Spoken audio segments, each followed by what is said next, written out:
On the 12th of November last year, I wrote a piece about Saudi Arabia, and I mentioned that the king is called the custodian of the two holy mosques.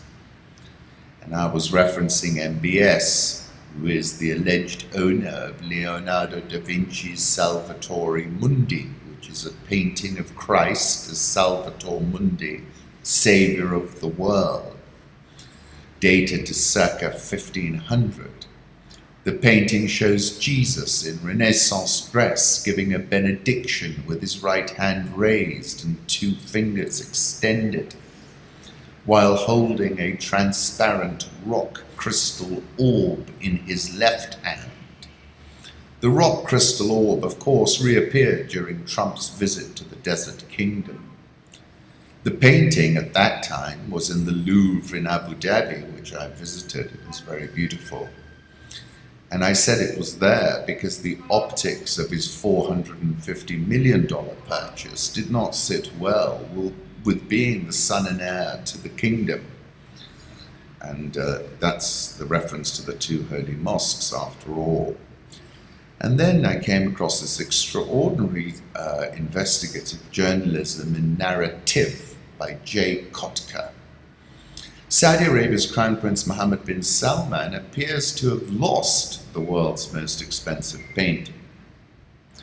The Leonardo da Vinci masterpiece, Salvator Mundi, may hold the key to the Trump-Russia investigation, and the artwork itself could be evidence of collusion. Leonardo da Vinci's last masterpiece was to be unveiled on September the 18th at the spellbinding New Louvre in Abu Dhabi, but the exhibit was put on a temporary hold amid the rumors that the painting was lost. The art world has become increasingly alarmed. After all, Salvator Mundi is the most expensive artwork ever sold. Nobody outside the immediate Arab hierarchy knows where it is, said the Da Vinci scholar Martin Kemp to the Times. Questions are being raised. First, why did the Crown Prince of Saudi Arabia, an art novice, buy the masterpiece? Secondly, why did he overpay for it by $300 million? Even for the stupendously wealthy Prince Mohammed bin Salman, that's not just a simple rounding error. How do you misplace a $450 million painting anyway? We can also reveal Special Counsel Robert Mueller is investigating both the buyer and the seller of the Da Vinci masterpiece as part of the Trump-Russia investigation. We can't make this up.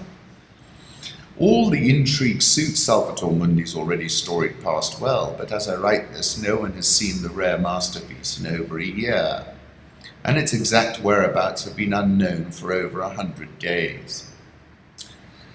Da Vinci is said to have painted the Salvator Mundi, which literally translates to Saviour of the World, as a male counterpart to his Mona Lisa, and a homage to his other Christ masterpiece, The Last Supper, sits in Italy, and which I've seen, pretty extraordinary too.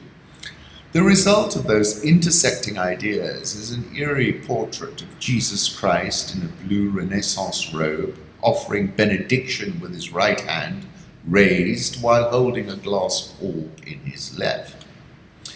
Dmitry Rybolovlev's story is typical of many Russian oligarchs. He made his fortune as a potash miner until the Kremlin bought him out, sending him into a friendly exile. He chose the Grimaldi House of Monaco to set up shop. He bought the luxurious penthouse La Belle Époque on Monaco's famous seaside cliffs, the AC Monaco football team, 10% in the Bank of Cyprus, and allegedly an extensive network of corruptible judges, ministers, and other officials. He also met Swiss art dealer Yves Bouvier, from whom he bought about $2 billion in art.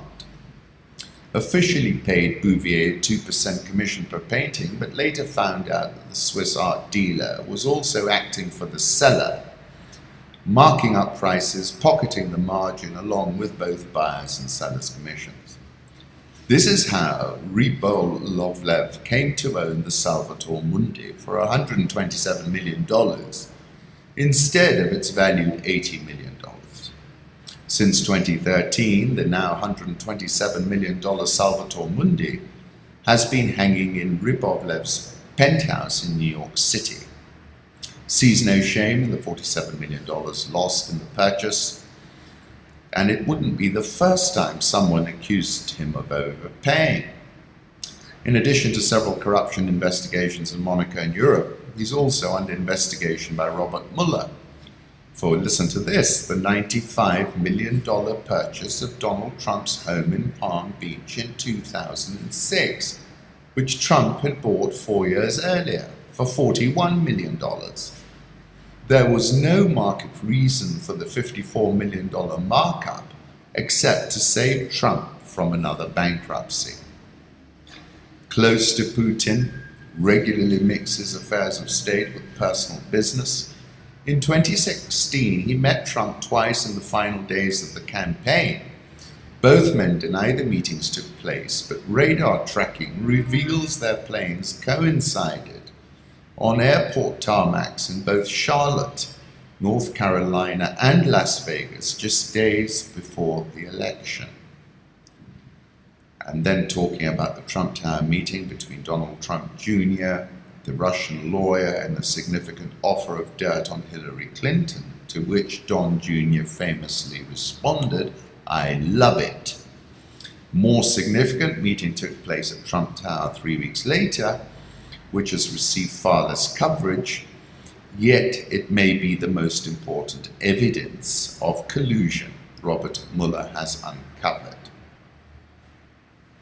Eric Prince arranged that meeting, and he is obviously a gun for hire for the Chinese and Emiratis, but saying he played a pivotal yet unofficial role for the Trump transition.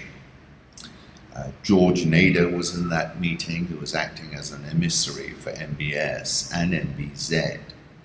And Joel Zamel, the Australian-born Israeli founder of Psy Group and an expert in social media manipulation. Nader spoke about how the Saudi and Emirati princes were eager to help your father win the election as president, and that the Psy Group was particularly successful at social media manipulation, and that the two crown princes would bankroll a multi-million-dollar plan drawn up by Zamel to help elect his father president. Psy Group had figured out how to shift public sentiment by creating fake news, publishing it on fake news sites, and then amplifying it through a network of 5,000 fake social media accounts. The company's side hustle was providing services in the dark arts of honey trapping, hacking, and blackmail for a fee. $300 million, that's the incredible profit Rybovlev made on the sale of Salvatore Mundi. $300 million is also the amount MBS accidentally overpaid for the artwork. Laundering hundreds of millions of dollars in full view of a global audience may not seem like the smartest move, but the facts support this. May have been what the two crown princes and Dmitry Rybovlev tried to do: put up the masterpiece for auction through Christie's in November 2017. Estimated price for Lot 9B was between $80 and $120 million. Christie's was stunned when bidding quickly surged past $80 million in just seconds, and then just as effortlessly over $100 million.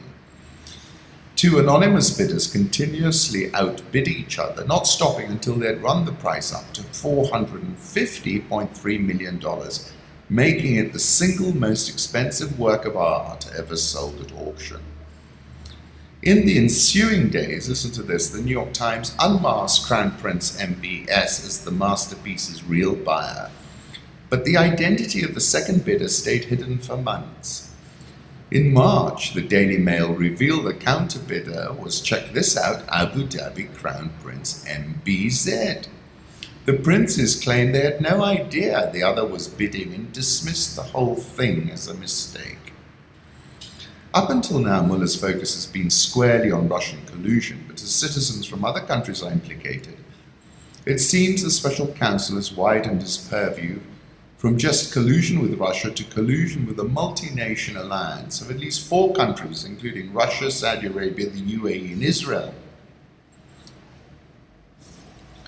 Just extraordinary. And it's concluding by saying we need to wait for Mueller's final report before we reach any conclusions. But if Leonardo's Salvator Mundi proves to be a key which helps unlock Trump-Russia, savior of the world, could prove to be nothing short of prophetic. This is a photograph of Rybovlev, who chose the Grimaldi House of Monaco to set up shop.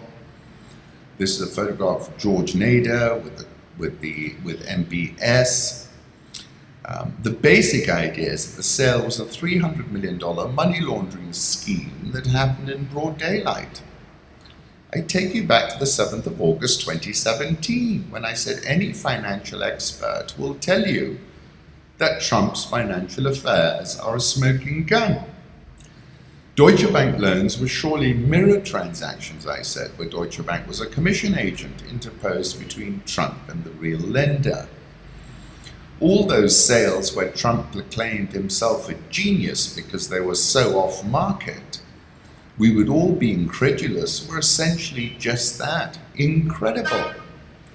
And I said there is a prima facie case here and it's in plain sight. And Trump knows it, and that's why he's been demanding Al Pacino-style demands of loyalty from the likes of the now dispensed with FBI Director James Comey. Extraordinary, isn't it? Really great journalism there.